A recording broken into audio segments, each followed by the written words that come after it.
ನಮಸ್ಕಾರ ವೀಕ್ಷಕರೇ, ನ್ಯೂಸ್ ಸುದ್ದಿಗೆ ಸ್ವಾಗತ. ವೀಕ್ಷಕರೇ, ಇವತ್ತಿನ ಸಂಚಿಕೆಯಲ್ಲಿ ಶ್ರಾವಣ ಮಾಸದಲ್ಲಿ ಆಚರಿಸುವಂತಹ ವರಮಹಾಲಕ್ಷ್ಮಿ ಹಬ್ಬದ ಆಚರಣೆಯ ಬಗ್ಗೆ ಹಾಗೂ ವಿಶೇಷತೆಯ ಬಗ್ಗೆ ತಿಳಿದುಕೊಳ್ಳೋಣ.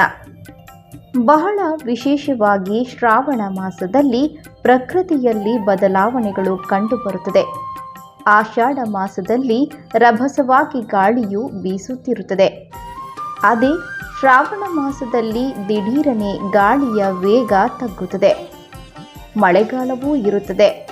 ಆಕಾಶದಲ್ಲಿ ಮೋಡಗಳ ಚಿತ್ತಾರ, ತುಂತುರು ಮಳೆಹನಿಯಿಂದ ಮಳೆಗಾಲ ಪ್ರಾರಂಭವಾಗುತ್ತದೆ. ಇಂತಹ ಶ್ರಾವಣ ಮಾಸದಲ್ಲಿ ಬರುವ ಹಬ್ಬ ಹರಿದಿನಗಳು ಎಂತಹ ನಾಸ್ತಿಕರನ್ನು ಬೇಕಾದರೂ ದೇವರ ಮೇಲೆ ಭಕ್ತಿ ಶ್ರದ್ಧೆ ತಂತಾನೇ ಮನಸ್ಸಿನಲ್ಲಿ ಮೂಡುವಂತೆ ಮಾಡುತ್ತದೆ. ಈಗಿನ ಯಾಂತ್ರಿಕ ಬದುಕಿನಲ್ಲಿ ನಾವೆಲ್ಲರೂ ನಮ್ಮ ಪೂರ್ವಿಕರು ಮಾಡುತ್ತಿದ್ದ ಸಂಪ್ರದಾಯಗಳನ್ನು, ಆಚಾರ ವಿಚಾರಗಳನ್ನು ಮರೆತು ಹೋಗುತ್ತಿದ್ದೇವೆ. ಅದೇ ರೀತಿ ನಿರ್ಲಕ್ಷ್ಯವೂ ವಹಿಸುತ್ತಿದ್ದೇವೆ. ಹೀಗೆ ಆಗಬಾರದು. ನಾವು ಸಂಪ್ರದಾಯವನ್ನು ಪಾಲಿಸಿ ನಮ್ಮ ಮುಂದಿನ ಪೀಳಿಗೆಯವರು ಅವೆಲ್ಲವನ್ನು ಆಚರಿಸುವಂತೆ ಮಾಡಬೇಕು. ಶ್ರಾವಣ ಮಾಸದಲ್ಲಿ ವಿಶೇಷವಾಗಿ ಹೂವಿನ ರಾಶಿ, ಸೇವಂತಿಗೆ, ಮಲ್ಲಿಗೆ, ತರತರಹದ ಹಣ್ಣುಗಳು ಹಾಗೆ ಹೂವು ಹಣ್ಣುಗಳ ಬೆಲೆ ಗಗನಕ್ಕೆ ಏರಿದ್ದರೂ ದವಸ ಧಾನ್ಯ, ಎಣ್ಣೆ, ಬಟ್ಟೆ ಪದಾರ್ಥಗಳ ಬೆಲೆ ಏರುತ್ತಲೇ ಇದ್ದರೂ ಶ್ರಾವಣ ಮಾಸದಲ್ಲಿ ಬರುವ ಈ ವಿಶೇಷ ಹಬ್ಬವನ್ನು ಆಚರಿಸದೇ ಇರುವುದಿಲ್ಲ. ಅದರಲ್ಲೂ ವರಮಹಾಲಕ್ಷ್ಮಿ ಹಬ್ಬವಂತೂ ಇನ್ನೂ ವಿಶೇಷವಾಗಿ ಗೃಹಿಣಿಯರು ಆಚರಿಸುತ್ತಾರೆ. ಬನ್ನಿ, ಇಂದು ನಾವು ಈ ವರಮಹಾಲಕ್ಷ್ಮಿ ಹಬ್ಬವನ್ನು ಗೃಹಿಣಿಯರು ಮಾಡುವ ವ್ರತವನ್ನು ಹೇಗೆ ಆಚರಿಸುತ್ತಾರೆ ಎಂಬುದೆಲ್ಲವನ್ನು ವಿವರವಾಗಿ ತಿಳಿಯೋಣ. ಧನಕನಕದ ಮಾತೆಯಾಗಿರುವ ಲಕ್ಷ್ಮಿಯನ್ನು ಈ ದಿನದಂದು ಪೂಜಿಸುವುದರಿಂದ ಮನದ ಇಷ್ಟಾರ್ಥಗಳು ನೆರವೇರುತ್ತದೆ ಎಂಬ ನಂಬಿಕೆಯಿದೆ. ಈ ಪೂಜೆಯನ್ನು ನಡೆಸುವವರು ಮತ್ತು ವ್ರತವನ್ನು ಮಾಡುವವರು ಸಂಪೂರ್ಣವಾಗಿ ದೇವಿಯ ಅನುಗ್ರಹಕ್ಕೆ ಭಾಜನರಾಗುತ್ತಾರೆ.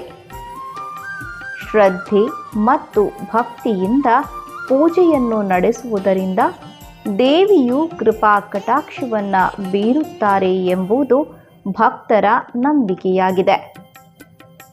ದೇವಿಯನ್ನು ಪೂಜಿಸುವುದರಿಂದ ಧನ ಧಾನ್ಯ, ಸಂಪತ್ತು, ಸಂತಾನ, ದೀರ್ಘ ಸುಮಂಗಲಿ ಭಾಗ್ಯವನ್ನು ವ್ರತ ಮತ್ತು ಪೂಜೆ ನಡೆಸುವವರು ಪಡೆದುಕೊಳ್ಳಬಹುದಾಗಿದೆ. ವೀರಲಕ್ಷ್ಮೀ ದೇವಿ ಮತ್ತು ಗಜಲಕ್ಷ್ಮೀ ದೇವಿಯರು ಈ ಪೂಜೆಯನ್ನು ಮಾಡುವುದರಿಂದ ಸಂಪ್ರೀತ್ಯರ್ಥರಾಗುತ್ತಾರೆ ಎಂಬ ನಂಬಿಕೆಯೂ ಇದೆ.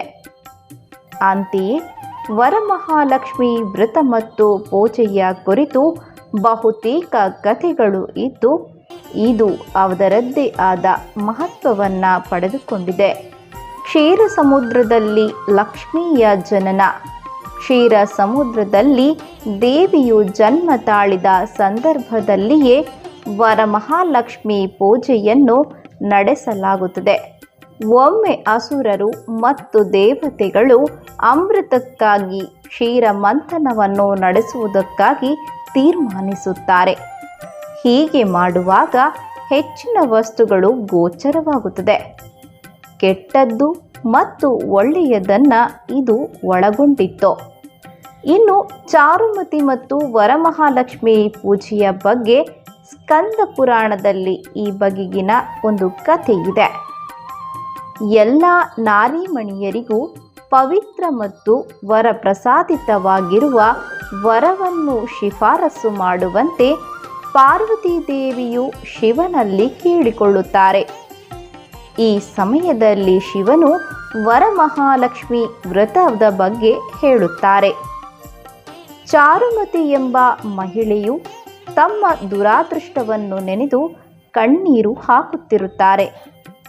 ಲಕ್ಷ್ಮೀದೇವಿಯ ಭಕ್ತೆಯಾಗಿದ್ದ ಚಾರುಮತಿಯು ತನ್ನ ಕಷ್ಟವನ್ನು ನಿವಾರಿಸುವಂತೆ ದೇವಿಯನ್ನು ಬೇಡಿಕೊಳ್ಳುತ್ತಾಳೆ. ಆ ಸಮಯದಲ್ಲಿ ಲಕ್ಷ್ಮೀ ದೇವಿಯು ಆಕೆಯ ಕನಸಿನಲ್ಲಿ ಬಂದು ವರಮಹಾಲಕ್ಷ್ಮಿ ಪೂಜೆಯ ಮಹತ್ವ ಮತ್ತು ವ್ರತದ ಬಗ್ಗೆ ತಿಳಿಸುತ್ತಾರೆ. ಮರುದಿನ ನಿದ್ದೆಯಿಂದ ಎದ್ದ ಚಾರುಮತಿಯು ಪೂಜೆಗಾಗಿ ಸಿದ್ಧತೆಯನ್ನ ಮಾಡುತ್ತಾಳೆ. ಪೂಜೆಯನ್ನು ಮಾಡುವುದಕ್ಕಾಗಿ ಆಕೆ ಬಂಧು ಬಾಂಧವರನ್ನು ಮತ್ತು ಸ್ನೇಹಿತೆಯರನ್ನೂ ಕರೆಯುತ್ತಾಳೆ. ಹೀಗೆ ಅನೇಕ ತನ್ನ ಬಂಧು ಬಾಂಧವರಿಗೂ ಮತ್ತು ಸ್ನೇಹಿತೆಯರಿಗೂ ಪೂಜೆಯ ಫಲ ದೊರೆಯುವಂತೆ ಮಾಡುತ್ತಾಳೆ. ಇಂತಹ ಹಲವು ಪುಣ್ಯ ಕಥೆಗಳು ಈಗಲೂ ಸಹ ಹಿಂದೂ ಪುರಾಣದ ಪ್ರಕಾರ ನಮಗೆಲ್ಲರಿಗೂ ಕೂಡ ಗೋಚರವಾಗುತ್ತದೆ. ಹಿಂದೂ ಕ್ಯಾಲೆಂಡರ್ ಪ್ರಕಾರ ವರಮಹಾಲಕ್ಷ್ಮಿ ಪೂಜೆಯನ್ನು ಪ್ರತಿ ವರ್ಷದ ಪ್ರಥಮ ಶುಕ್ರವಾರದಂದು ನಡೆಸಲಾಗುತ್ತದೆ. ಇದು ಶ್ರಾವಣ ಮಾಸದ ಶುಕ್ಲ ಪಕ್ಷವಾಗಿದೆ. ರಕ್ಷಾಬಂಧನದ ದಿನದಂದು ಕೂಡ ಪೂಜೆಯನ್ನು ಮಾಡುತ್ತಾರೆ. ರಕ್ಷಾಬಂಧನದಕ್ಕಿಂತ ಮುಂಚೆ ಬರುವ ಶುಕ್ರವಾರದಂದು ವರಮಹಾಲಕ್ಷ್ಮಿ ಪೂಜೆಯನ್ನ ನಡೆಸುತ್ತಾರೆ. ಅದರಂತೆ ಉಡುಪಿ ಜಿಲ್ಲೆ ಬಾರ್ಕೂರು ಪರಿಸರದ ಕಚ್ಚೂರು ಶ್ರೀ ನಾಗೇಶ್ವರ ದೇವಸ್ಥಾನದಲ್ಲಿ ಧಾರ್ಮಿಕ ವಿಧಿವಿಧಾನಗಳೊಂದಿಗೆ ಮಹಿಳೆಯರೆಲ್ಲರೂ ಕೂಡಿಕೊಂಡು ವರಮಹಾಲಕ್ಷ್ಮಿ ಪೂಜಾ ಕಾರ್ಯಕ್ರಮವನ್ನು ನಡೆಸಿದರು. ಹೆಚ್ಚಿನ ಸಂಖ್ಯೆಯಲ್ಲಿ ಮಹಿಳೆಯರು ತಮ್ಮ ಹಾಗೂ ತಮ್ಮ ಸಕುಟುಂಬದ ಒಳಿತಿಗಾಗಿ ಶ್ರೀ ತಾಯಿಯಲ್ಲಿ ಪ್ರಾರ್ಥಿಸಿದರು. ಭಜನೆ, ಅರ್ಚನೆ, ಧೂಪ ಹಾಗೂ ಮಂಗಳ ದ್ರವ್ಯಗಳೊಂದಿಗೆ ಶ್ರೀ ವರಮಹಾಲಕ್ಷ್ಮಿ ತಾಯಿಯನ್ನ ಆರಾಧಿಸಲಾಯಿತು. ನಂತರ ಮಹಾಪೂಜೆ ನಡೆದು ಪ್ರಸಾದ ಹಾಗೂ ಅನ್ನ ಪ್ರಸಾದ ನೆರವೇರಿತು. ಇಂತಹ ಹಲವು ಸುದ್ದಿ ಮಾಹಿತಿಗಳಿಗಾಗಿ ಹಿಂದೆ ಸಬ್ಸ್ಕ್ರೈಬ್ ಆಗಿ ನ್ಯೂಸ್ ಸುದ್ದಿ ವಾಹಿನಿ. ಅದೇ ರೀತಿ ಪಕ್ಕದಲ್ಲಿರುವ ಬೆಲ್ ಐಕಾನ್ ಅನ್ನು ಪ್ರೆಸ್ ಮಾಡುವ ಮುಖೇನ ಎಲ್ಲ ನೋಟಿಫಿಕೇಶನ್ಗಳನ್ನು ಪಡೆಯಿರಿ. ಫೇಸ್ಬುಕ್ ಪೇಜ್ ಲೈಕ್ ಮಾಡಿ, ಇನ್ಸ್ಟಾದಲ್ಲಿ ನಮ್ಮನ್ನು ಫಾಲೋ ಮಾಡಿ.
ಏಕ ಮನಸ್ಸಿನಿಂದ ನಮಗೆ ಪೂಜೆಯಲ್ಲಿ ತೊಡಗಿಕೊಳ್ಳಲಿಕ್ಕೆ ಬಹಳ ಕಷ್ಟ.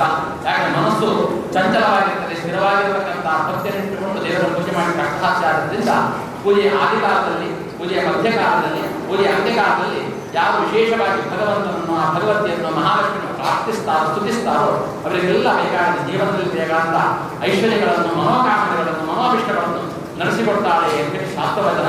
ಹಾಗಾಗಿ ಇವತ್ತಿನ ಅವತ್ತು ಇಂದಿನ ದಿನವೇ ಶುಭದಿನ ಹೇಳಿದಾಗಿ ಶುಕ್ರವಾರ ಪರ್ವಕಾಲ ಅಷ್ಟಮ್ಯಾಂ ಚತುರ್ದಶ್ಯಾಂ ಮೌಮ್ಯಾಂ ಜೇಗದೇವಸ ಅಂತೇಳಿ ಆ ಚಂಡಿಯ ಮಹತ್ತೆಯಲ್ಲಿ ಹೇಳಿದ್ದಾರೆ.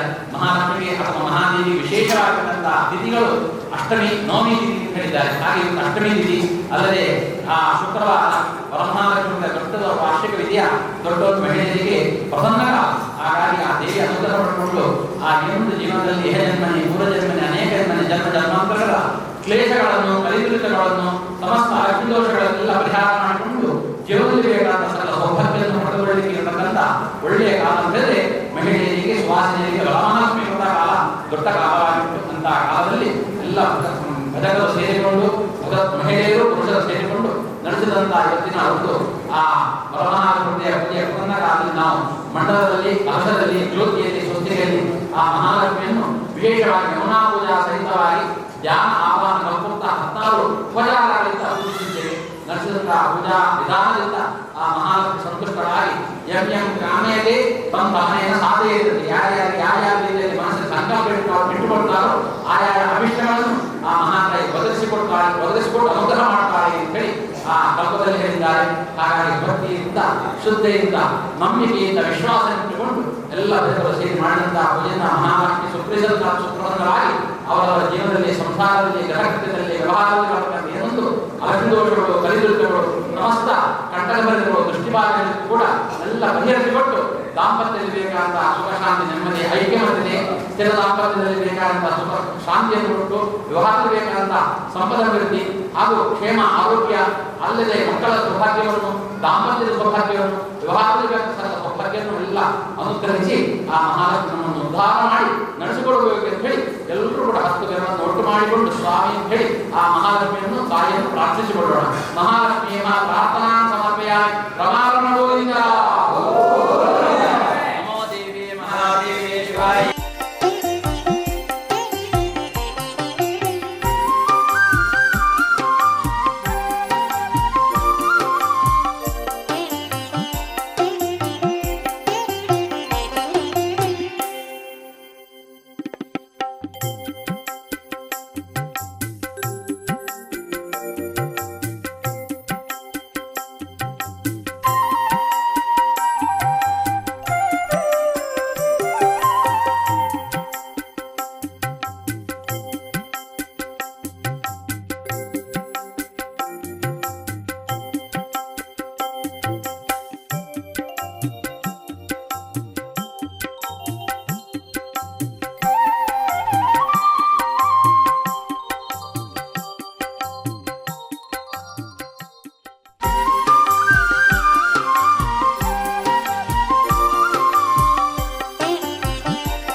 ಕಮಲೆ ಮಮ ಅಭೀಷ್ಟ ಪ್ರಭಾವ.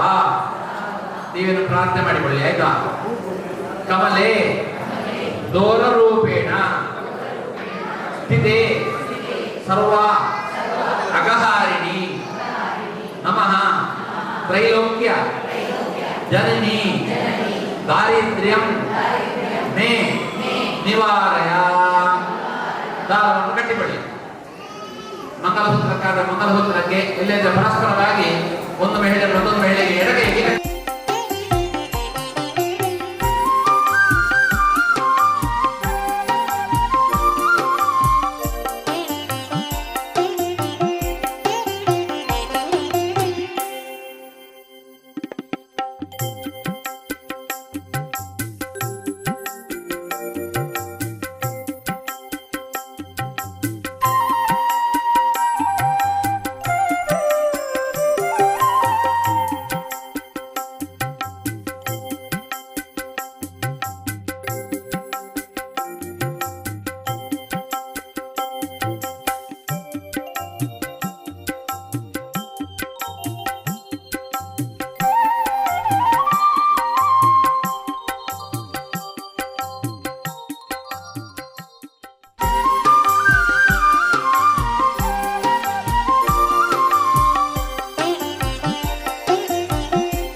ಒಟ್ಟಿನಲ್ಲಿ ಈ ಬಾರಿಯ ಶ್ರಾವಣ ಮಾಸದ ಶ್ರೀ ವರಮಹಾಲಕ್ಷ್ಮಿ ವ್ರತಾಚರಣೆಯನ್ನ ನಾಡಿನಾದ್ಯಂತ ಮಹಿಳೆಯರು ಸುಮಂಗಲೆಯರು ಭಕ್ತಿ ಶ್ರದ್ಧೆಯಿಂದ ಆಚರಿಸಿಕೊಂಡು ಶ್ರೀ ತಾಯಿಯ ಅನುಗ್ರಹವನ್ನ ಪಡೆದರು.